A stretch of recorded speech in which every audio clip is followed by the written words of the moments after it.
ओम नमः शिवाय। हर हर महादेव। दोस्तों, आप सभी को मासिक शिवरात्रि व्रत कथा की हार्दिक शुभकामनाएं। तो आज के वीडियो में आप लोग सुनेंगे मासिक शिवरात्रि की व्रत कथा और पूजन विधि। सनातन धर्म में भगवान शिव की पूजा का बहुत महत्व है। भगवान शिव को देवों के देव महादेव कहा जाता है। मान्यता है कि जो भी जातक नियमित रूप से भगवान की पूजा और अर्चना करता है तो उसके जीवन में खुशियां आती हैं और उसके जीवन में धन की कोई कमी नहीं होती। इसके साथ ही नकारात्मक भावनाएं भी दूर हो जाती हैं।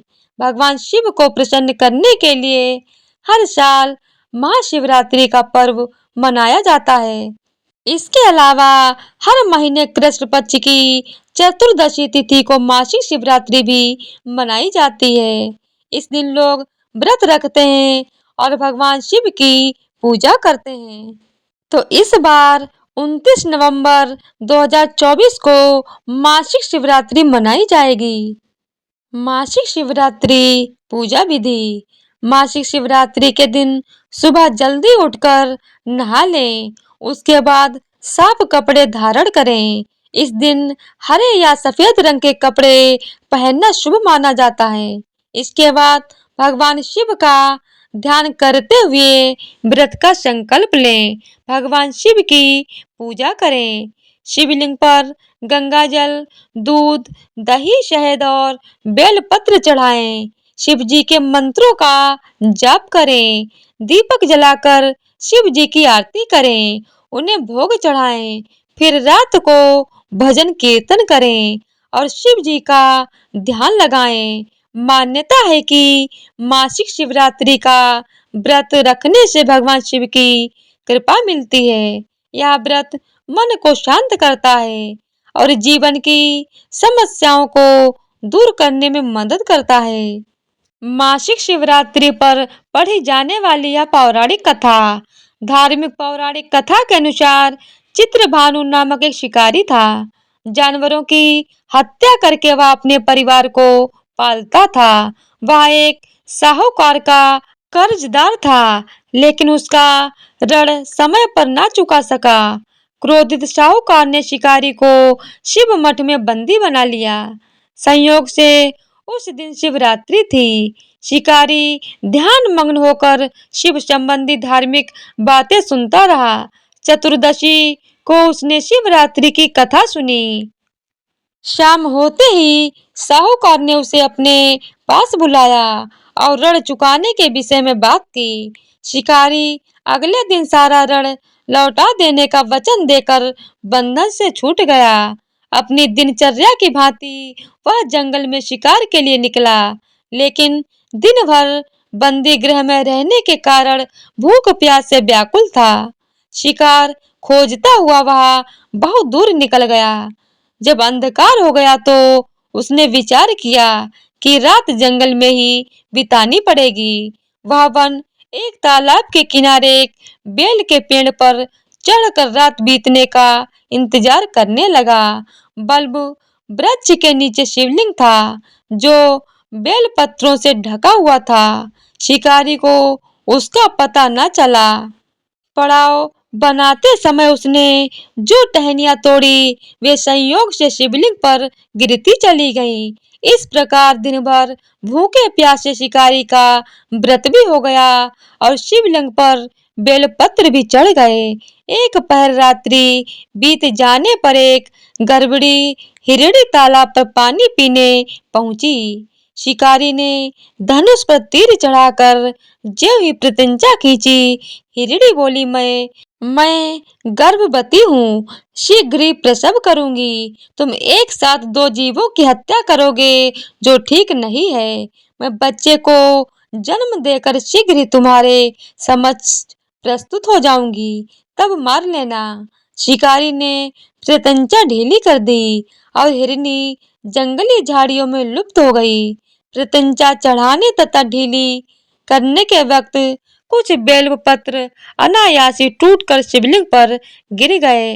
इस प्रकार उससे अनजाने में ही प्रथम पहर का पूजन भी संपन्न हो गया। कुछ ही देर बाद एक और हिरनी उधर से निकली। शिकारी की प्रसन्नता का ठिकाना ना रहा। समीप आने पर उसने धनुष पर बाण चढ़ाया।